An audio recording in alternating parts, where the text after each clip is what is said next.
18 de novembro de 1978.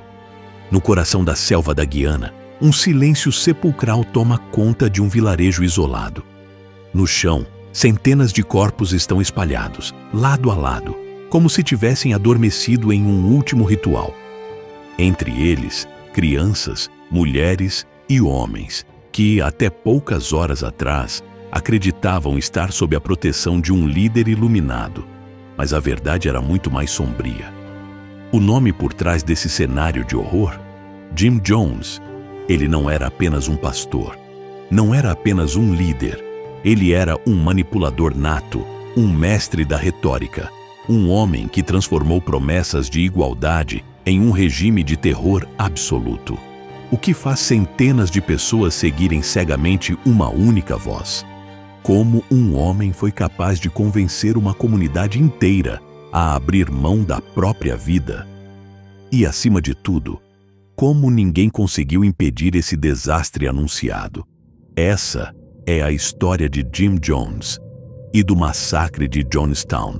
Para entender Jim Jones, precisamos voltar ao início. Antes de ser um líder de culto, antes do massacre, ele era apenas um menino estranho em uma pequena cidade do interior. Nascido em 13 de maio de 1931, em Crete, Indiana, Jim cresceu em um lar instável. Seu pai, um veterano da Primeira Guerra Mundial, era um homem amargurado e distante. Já sua mãe, Lynetta, era ambiciosa e acreditava que seu filho estava destinado a algo grandioso. Mas o que ninguém poderia prever era o tipo de grandeza que ele buscaria. Desde pequeno, Jim mostrava um fascínio incomum pela morte. Testemunhas relatam que ele realizava funerais para pequenos animais, fazendo discursos longos e emocionados, como se já estivesse ensaiando para algo maior. Ele também se interessava por figuras de poder, líderes religiosos, políticos, ditadores, estudando cada gesto, cada palavra, como se absorvesse suas táticas. Mas talvez o mais alarmante fosse sua obsessão pelo controle. Diferente das outras crianças que brincavam e se divertiam, Jim já tentava comandar. Ele organizava grupos de brincadeiras, mas não como um participante. Ele era o líder, dando ordens, definindo regras, punindo quem não obedecia. E havia outra característica que chamava a atenção: sua atração pelo fanatismo religioso. Mesmo sem ter sido criado em uma família particularmente devota, Jim passou a frequentar várias igrejas por conta própria, observando os pastores, absorvendo seus discursos. Ele não queria apenas entender a fé, ele queria dominá-la. Ainda adolescente, ele começou a desenvolver suas próprias pregações. Ele falava de justiça, falava de igualdade, mas por trás de suas palavras havia algo mais profundo. Ele não queria apenas seguidores, ele queria devotos. Embora Jim Jones tenha se apresentado como um líder espiritual, sua ideologia ia muito além da religião. Desde jovem, ele era fascinado por regimes autoritários e via no comunismo e no socialismo extremos a base perfeita para criar um sistema onde ele tivesse controle absoluto sobre seus seguidores. Jones estudava líderes como Joseph Stalin, Mao Tse-tung e Adolf Hitler, analisando como eles conseguiam manter o poder por meio da propaganda, do medo e da submissão total. Ele via o culto à personalidade desses ditadores como um modelo a ser seguido. Para ele, um líder não precisava apenas governar, ele precisava ser venerado. Seus discursos eram repletos de referências à luta de classes, ao fim da propriedade privada e à necessidade de uma sociedade coletivista, onde todos trabalhavam para o bem do grupo. Mas assim como nos regimes totalitários que ele admirava, essa promessa de igualdade era apenas uma fachada. Quem realmente tinha privilégios era ele. Jones obrigava seus seguidores a entregar todo o dinheiro e bens pessoais ao templo do povo. Tudo pertencia à causa. Quem ousasse guardar algo para si era punido. O culto deixou de ser apenas uma organização religiosa e se tornou um regime de controle totalitário, onde Jones decidia quem comia, onde dormiam, quem podia falar e até mesmo quem viveria ou morreria. Jones não se via como apenas um líder espiritual. Ele queria ser um revolucionário. Ele acreditava que os Estados Unidos eram um país opressor, corrompido pelo capitalismo, e dizia aos seus seguidores que só poderiam viver em paz em um regime comunista. Ele chegou a tentar se aproximar da União Soviética, enviando mensagens para a embaixada russa em busca de apoio. Ele dizia que Jonestown era um exemplo vivo de uma sociedade comunista bem-sucedida, onde todos compartilhavam o que tinham e trabalhavam juntos para o bem comum. Mas na prática, a única coisa que os seguidores compartilhavam, assim como qualquer regime socialista e comunista, era a miséria. A realidade dentro de Jonestown era muito diferente do discurso. Enquanto os seguidores trabalhavam até a exaustão, comendo porções mínimas de comida, Jones vivia como um ditador. Ele tinha estoques privados de alimentos, remédios e drogas, dormia em uma cabana confortável e não passava pelos sofrimentos que impunha aos outros. Assim como os regimes totalitários que ele admirava, o líder vivia no luxo enquanto o povo sofria. Jim Jones também estudava as técnicas de manipulação de Adolf Hitler, analisando como ele usava propaganda, discursos inflamados e a eliminação de opositores para manter o poder absoluto. Ele adotou a mesma estratégia dentro do culto. Criou um inimigo externo. Dizia que o governo americano os perseguia e que estavam cercados por espiões. Instalou um sistema de vigilância interna. Incentivava seguidores a denunciarem uns aos outros, criando um ambiente de paranoia. Realizava discursos intensos e teatrais, onde gritava, chorava e se mostrava como o único salvador do grupo. Para Jones, seus seguidores não precisavam pensar, apenas obedecer. Ele usava o medo para garantir que ninguém tentasse sair de Jonestown. O culto se tornara um estado autoritário em miniatura, onde não havia espaço para questionamentos. Jim Jones sempre dizia que Jonestown era uma utopia socialista, onde todos viviam em harmonia. Mas a verdade é que ele havia criado um sistema idêntico aos regimes totalitários que ele admirava. Ele usou a ideologia comunista para convencer seus seguidores a abrir mão de tudo em nome da igualdade. Mas no final, ele mesmo se tornou o único a se beneficiar desse sistema. Seus seguidores não eram cidadãos livres, eram prisioneiros de um governo tirânico em miniatura, onde apenas uma voz importava, a dele. E quando percebeu que estava prestes a perder o controle, Jim Jones fez o que muitos ditadores fizeram antes dele. Arrastou todos consigo para o fim.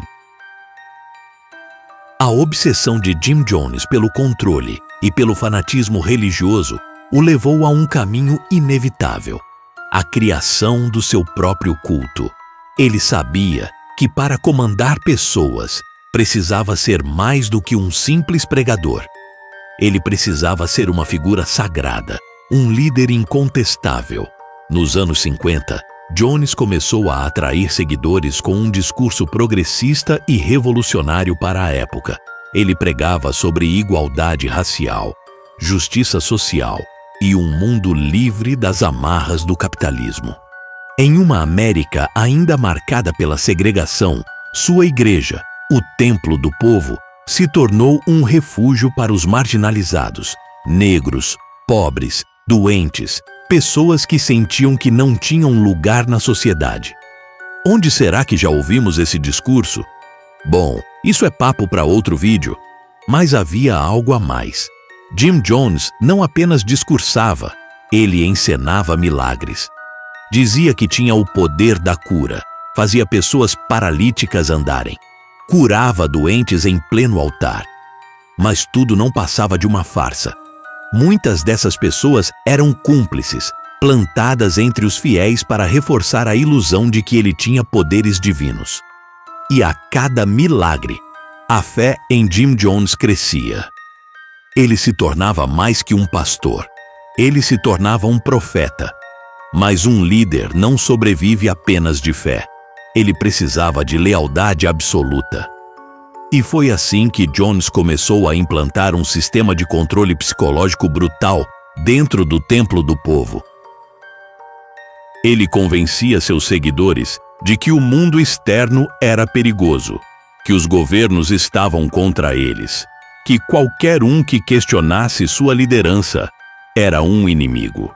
Ele isolava seus fiéis de suas famílias, incentivava denúncias entre os próprios membros e instaurava uma mentalidade de nós contra eles. Ninguém podia duvidar, ninguém podia questionar. E se alguém tentasse sair, haveria consequências. Jones começou a organizar rituais de lealdade, onde pedia que os fiéis provassem que estariam dispostos a morrer por ele. Alguns acreditavam que era apenas um teste, mas na mente de Jim Jones, esses ensaios eram apenas o começo de algo muito maior. No início, o templo do povo parecia uma comunidade acolhedora.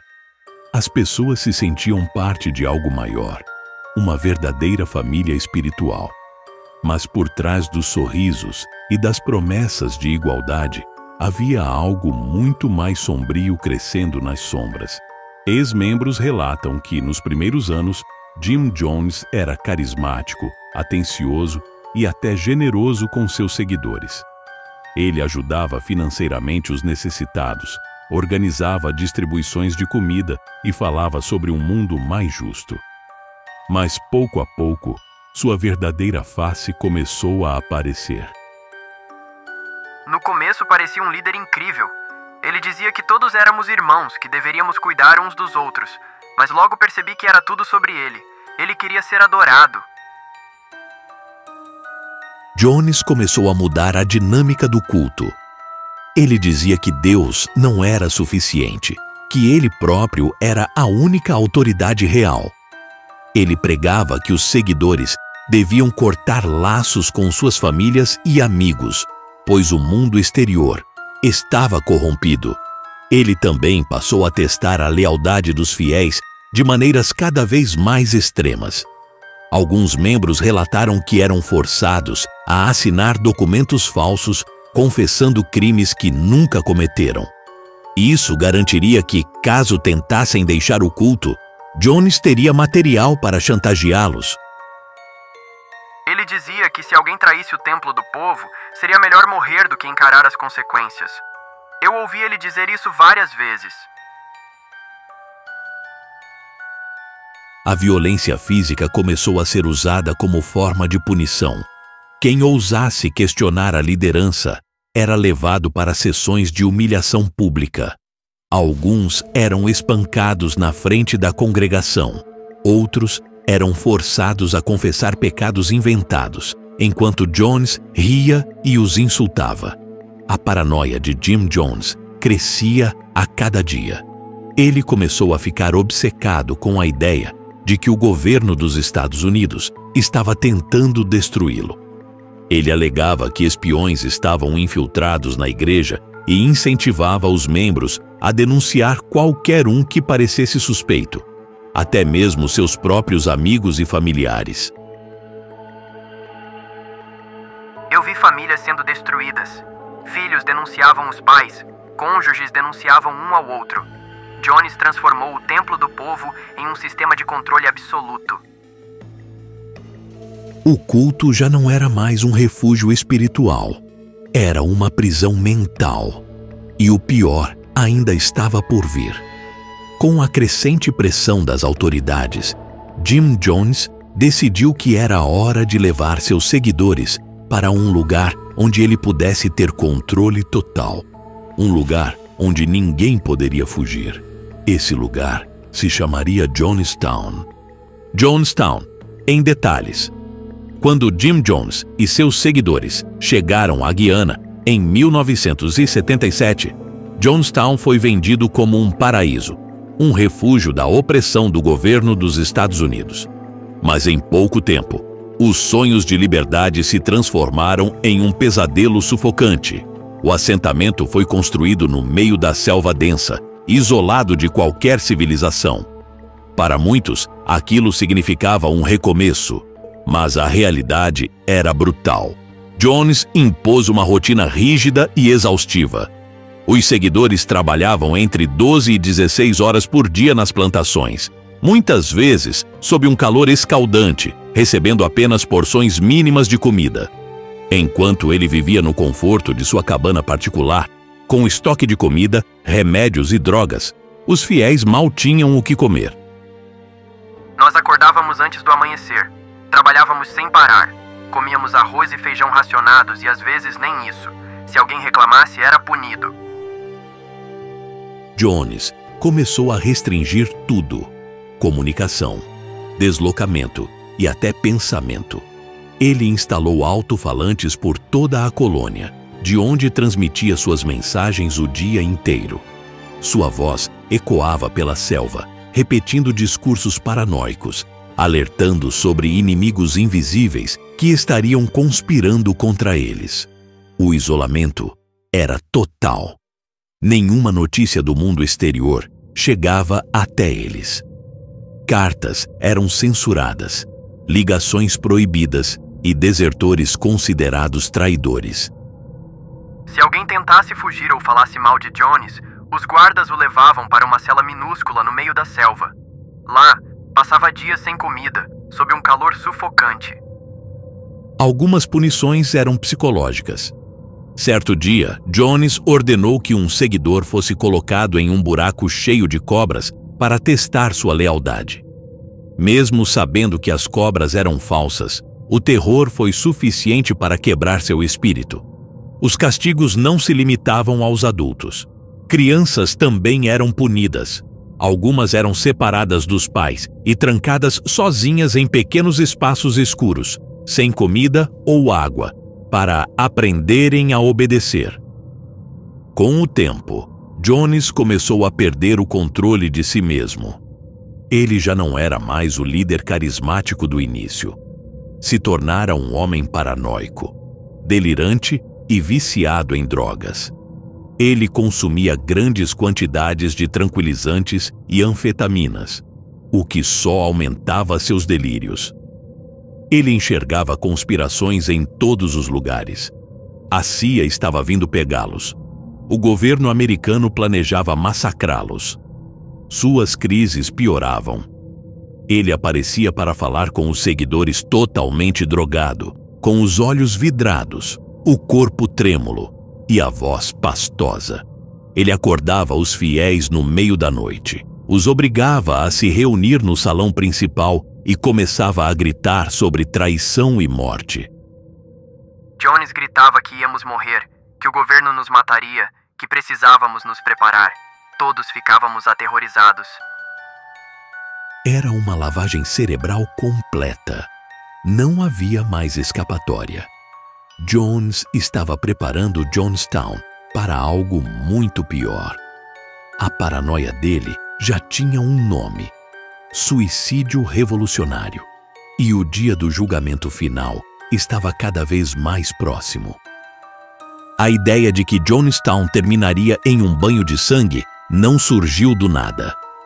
Jim Jones vinha preparando seus seguidores para esse momento há anos. Ele chamava isso de suicídio revolucionário. Para ele, a morte não era uma tragédia, mas um ato de resistência. Ele dizia que o mundo nunca os deixaria em paz, que forças poderosas estavam contra eles. E se o governo tentasse destruí-los, eles deveriam escolher a própria morte antes de se tornarem escravos do sistema. Mas Jones não queria apenas que seus seguidores acreditassem nisso. Ele queria que eles estivessem preparados para morrer a qualquer momento. Foi assim que surgiram as Noites Brancas, que eram ensaios para o fim. As Noites Brancas eram eventos aterrorizantes que aconteciam em Jonestown sem aviso prévio. No meio da madrugada, os alto-falantes explodiam com a voz de Jim Jones, chamando todos para o salão principal. Ele dizia que estavam sob ataque, que agentes do governo estavam a caminho e que não havia escapatória.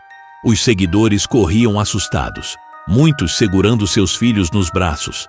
Lá, Jones os fazia beber um líquido de copos plásticos, dizendo que aquele era o momento de provar sua lealdade. Ele dizia que aquele era o teste final. Bebemos o líquido sem saber se era veneno ou não. Ficamos esperando. E então ele sorria e dizia que era apenas um teste, que tínhamos provado que estávamos prontos para morrer por ele. O exercício se repetia constantemente. Às vezes, Jones fazia isso mais de uma vez por semana. Ele precisava reforçar a ideia de que morrer por ele era um privilégio. Para ele, Jonestown não era apenas uma comunidade. Era uma seita suicida, sendo treinada para o apocalipse. E Jones sabia que, quando chegasse a hora de fazer isso de verdade, ninguém ousaria desobedecê-lo. Jim Jones sempre teve medo da interferência do governo. Desde os primeiros anos do Templo do Povo, ele se via como um alvo. Ele acreditava, ou fazia seus seguidores acreditarem, que a CIA, o FBI e outras forças estavam conspirando para destruí-lo. Mas, ironicamente, foi exatamente essa paranoia que chamou a atenção das autoridades. O comportamento de Jones já vinha sendo observado há anos. O FBI e outras agências tinham registros de seu culto, mas, sem provas concretas de crimes, não havia justificativa para uma ação direta. Ele se vendia como um líder progressista, alguém que lutava pela igualdade racial e ajudava os necessitados. Muitos políticos viam Jones como um aliado, mas os primeiros sinais de alerta começaram a surgir quando ex-membros do Templo do Povo fugiram e começaram a relatar abusos físicos, manipulação mental e restrições severas dentro da igreja. O FBI e o Departamento de Estado começaram a monitorar Jones com mais atenção. Mas o que realmente acendeu um alerta vermelho foi a criação de Jonestown. Quando ele transferiu mais de 1.000 pessoas para um assentamento isolado na Guiana, sem qualquer supervisão externa, o governo americano percebeu que algo estava muito errado. Mas ninguém imaginava o horror que estava prestes a acontecer. Enquanto o FBI observava Jones à distância, as maiores suspeitas vieram de familiares desesperados. Pessoas que tinham parentes em Jonestown começaram a denunciar que estavam recebendo cartas estranhas, ou simplesmente haviam parado de receber notícias. Ex-membros relataram que ninguém podia sair de Jonestown e que os seguidores estavam sendo mantidos contra a própria vontade. Esses relatos chegaram até Leo Ryan, um congressista da Califórnia conhecido por seu trabalho investigativo. Ele era um político que não tinha medo de sujar as mãos e já havia exposto abusos em prisões e outras instituições. Quando as denúncias sobre Jonestown chegaram a ele, Ryan decidiu agir. Ele entrou em contato com o Departamento de Estado e organizou uma viagem oficial à Guiana para inspecionar Jonestown pessoalmente. O objetivo era simples: verificar as condições da comunidade e garantir que os cidadãos americanos não estavam sendo mantidos reféns. Mas Jim Jones não deixaria isso acontecer sem resistência. Quando soube que Ryan estava vindo, Jones ordenou que seus seguidores fingissem que tudo estava bem. Ele organizou uma grande recepção, com música, discursos e fiéis sorrindo para as câmeras. Qualquer um que demonstrasse dúvida ou medo seria punido depois. Mas o plano não saiu como esperado. No meio da visita, alguns seguidores conseguiram se aproximar da equipe de Ryan e pedir ajuda para fugir. Eles entregaram bilhetes escondidos, implorando para serem levados dali. Foi ali que Leo Ryan percebeu que Jonestown não era um paraíso, mas sim uma prisão. E ele sabia que, se saísse de lá sem agir, poderia ser tarde demais para muitos. Ele não fazia ideia de que, ao tentar resgatar aquelas pessoas, havia assinado sua própria sentença de morte. 18 de novembro de 1978. O dia que ficou marcado como um dos eventos mais trágicos da história moderna. Tudo começou na tarde anterior, quando o congressista Leo Ryan tentou sair de Jonestown com um grupo de desertores. O clima na colônia já estava tenso. Jim Jones sabia que, se Ryan conseguisse sair da Guiana e relatar ao governo americano o que estava acontecendo ali, tudo estaria perdido. A resposta foi rápida e brutal. Ryan e seu grupo foram emboscados por homens armados enviados por Jones no aeroporto de Port Kaituma. O congressista foi morto a tiros, assim como 3 jornalistas e um desertor. Outros foram gravemente feridos. Mas enquanto isso acontecia, algo ainda pior se desenrolava dentro da colônia. Poucos minutos depois do ataque ao aeroporto, Jim Jones reuniu seus seguidores no pavilhão principal. Ele estava transtornado. A voz que antes trazia conforto agora tremia de fúria e desespero. Ele sabia que o que acabara de fazer traria represálias. O governo viria atrás deles. A única solução? A morte coletiva. Ele pegou o microfone e começou a falar. Sua voz ecoava pelos alto-falantes espalhados por Jonestown. Ele disse que o inimigo chegaria em breve. Que eles seriam torturados, humilhados, separados de seus filhos. Que a única maneira de escapar disso era partir por conta própria. A decisão já estava tomada. Os seguidores foram levados para uma fila organizada no pavilhão central. Lá, havia grandes recipientes com um líquido preparado, um coquetel contendo uma mistura letal.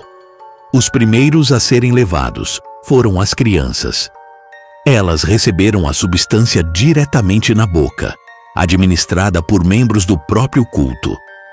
Muitos pais choravam, mas não resistiam. Para eles, essa era a única alternativa possível. A essa altura, já estavam emocionalmente esgotados, sem forças para questionar. Depois, os adultos foram chamados. Alguns tomaram por conta própria, outros precisaram de ajuda. Quem recusava ou hesitava era convencido por líderes próximos. Alguns tentaram fugir, mas eram rapidamente contidos pelos seguranças de Jones, que patrulhavam os arredores da colônia armados. Enquanto tudo acontecia, Jim Jones falava ao microfone. Sua voz era fria, mas ainda carregava aquele tom de autoridade que mantinha os seguidores sob controle por tantos anos. Trechos reais de sua gravação ainda existem. Nela, ele diz: Não chore, devemos morrer com dignidade. Eles não vão nos deixar viver em paz. Mas, apesar da obediência coletiva, havia medo no ar. Alguns tentavam argumentar, dizendo que ainda poderiam escapar, mas eram ignorados. O ritual já estava em andamento. Conforme o tempo passava, Jonestown ficava mais e mais silenciosa. Em menos de uma hora, centenas de pessoas haviam partido. O pavilhão, antes cheio de vida, agora estava tomado pelo silêncio. Jim Jones foi um dos últimos a ir. Mas, ao contrário dos outros, ele não bebeu a mistura letal. Em vez disso, foi encontrado com um ferimento de bala na cabeça. Se foi um tiro disparado por ele mesmo ou por um de seus seguidores, nunca foi completamente esclarecido. Na manhã seguinte, quando as autoridades chegaram à colônia, o cenário era devastador. 918 pessoas perderam a vida. Entre elas, mais de 300 crianças. As imagens da tragédia chocaram o mundo. O que começou como uma promessa de igualdade e justiça terminou como um dos maiores desastres da história. Jonestown foi o fim de Jim Jones, mas o impacto de sua manipulação, sua obsessão pelo poder e sua crença de que era dono do destino de seus seguidores jamais seriam esquecidos. Jonestown foi um cenário de tragédia e desespero. Mas nem todos os seguidores de Jim Jones estavam condenados àquele destino. Alguns conseguiram escapar, por sorte, por instinto ou simplesmente por estarem no lugar certo na hora certa. Seus testemunhos ajudam a reconstruir o horror daquele dia e o impacto duradouro que essa experiência deixou em suas vidas. Alguns perceberam o perigo iminente quando Jones começou a preparar sua última fala. Outros fugiram ainda antes, prevendo que algo terrível aconteceria depois da visita do congressista Leo Ryan. Eu já tinha visto o que acontecia com quem tentava questionar Jim. Sabia que se o congressista saísse daqui com gente querendo fugir, ele nunca deixaria isso acontecer sem uma resposta. Eu senti que algo estava errado. Então, naquela noite, peguei um atalho pela floresta e fugi sem olhar para trás. Muitos dos que tentaram escapar precisaram se esconder na selva densa, longe do olhar atento dos guardas armados que patrulhavam Jonestown. Eles passaram dias sem comida, enfrentando o calor sufocante e o medo constante de serem encontrados. Eu corri o máximo que pude e fiquei escondido na floresta. Eu ouvia os alto-falantes de longe.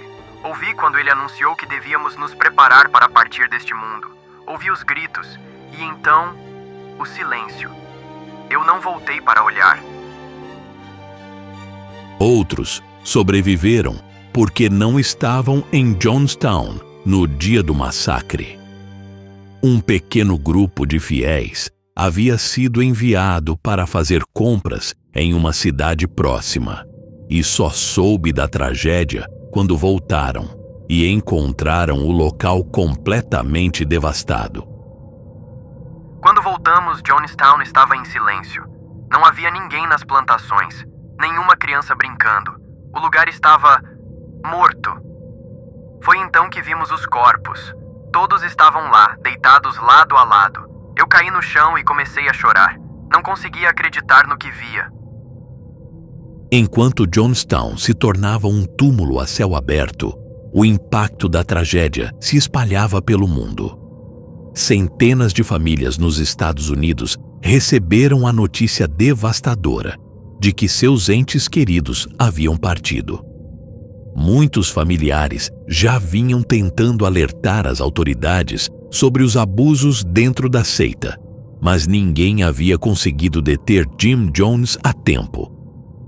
Eu tentei salvar minha irmã. Ela estava tão envolvida, tão cega por ele. Eu disse para ela sair, mas ela sempre respondia que Jones era o único que a entendia. Quando ouvi o que aconteceu, eu só queria ter feito mais. Para os pais que perderam seus filhos, a dor era insuportável.